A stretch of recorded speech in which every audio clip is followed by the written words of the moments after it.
Hey, Eric Darling here with Eric Darling Data as usual. Still haven't given up on that one yet. Maybe I never will. Who knows? Uh, I don't know. So I just wanted to record a quick video today. Is a a gentle reminder about one presentation tip with SQL Server Management Studio that I don't see people using a lot. Now, there's all sorts of tips that people will give you. Like if you go up into Quick Launch and you start typing presentation in here, you'll get this thing to set present mode on, which adjusts some fonts and some colors so that you can present better. If you go into tools and then options and then you click on fonts and colors, you can change the font size of certain text. So like you can make like the output grid text bigger, or you can make the messages tab text bigger. And you can always install Zoom It, and you can zoom in and you can circle stuff and you can point at stuff and draw smiley faces or a smiley robot face eye maybe thing.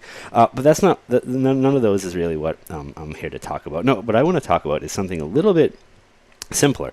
Now, a lot of people will turn statistics, time, and I/O on, and maybe even set no count on before they run a query so that they can get some diagnostic information about the query in the messages tab.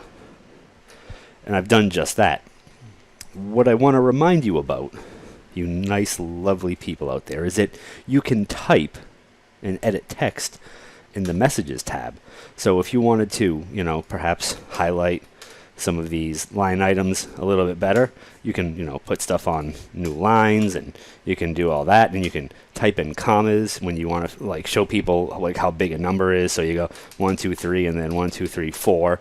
Oops, 1 2 3 4. There we go. So that's a real number there. And if you want to stick a comma in here, you can stick a comma in here, and you can stick a comma in here, and kind of make things a little bit more readable. Because for some reason Microsoft hates sticking commas or any sort of thing that might help you identify just how big a number is. And that can be frustrating for people, especially people in the back who, might have a hard time seeing until you zoom in with your nicely formatted numbers and show everyone exactly what you're talking about. Anyway, that's just something that I personally wanted to talk about on this, let's just say it's a day of the week where I probably shouldn't be in my office recording a video. Should probably be out doing something else. But that's why it's going to be short, and that's why I'm going to get going and go do something else with my day that hopefully involves $15 eggs and bottomless somethings. Anyway, thanks for watching. I hope you learned something. Hope you enjoyed yourself.